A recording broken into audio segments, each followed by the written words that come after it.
Bonjour à tous, nous sommes heureux de vous retrouver pour une nouvelle question de notre série Questions-réponses d'ici sur l'au-delà. Aujourd'hui, nous allons voir ensemble l'intéressante question de l'utilité de la prière. Tous les peuples prient, depuis les tribus des contrées reculées jusqu'aux hommes des pays dits civilisés. Ils sont portés par l'instinct, et c'est ce qui les distingue des animaux.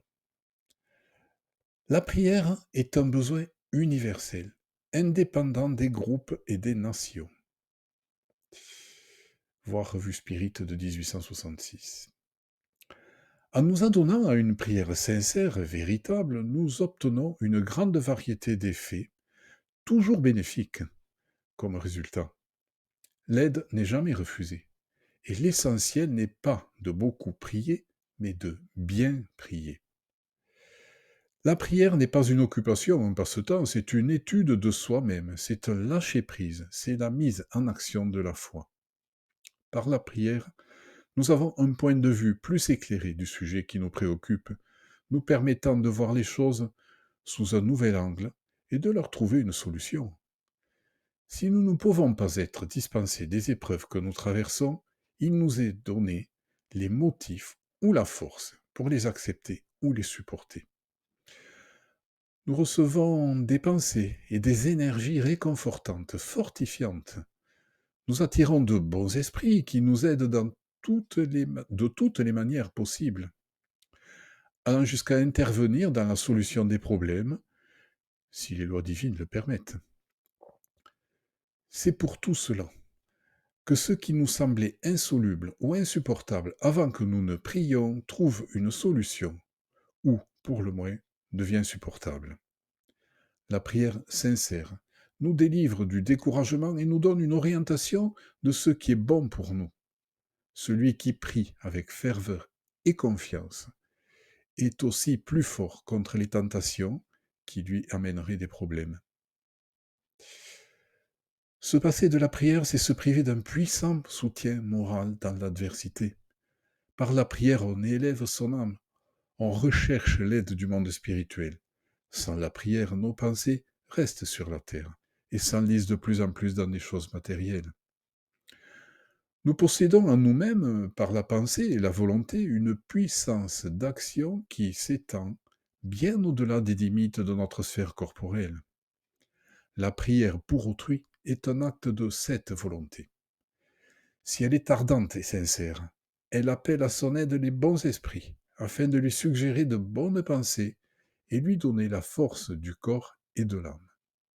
Voir Livre des Esprits, question 662. Les esprits suppléent, quand cela est nécessaire, à l'insuffisance de celui qui prie, soit en agissant directement en son nom, soit en lui donnant momentanément une force exceptionnelle lorsqu'il est jugé digne de cette faveur, ou que la chose peut être utile. L'homme qui ne se croit pas assez bon pour prier efficacement ne doit pas s'abstenir de prier notamment pour autrui.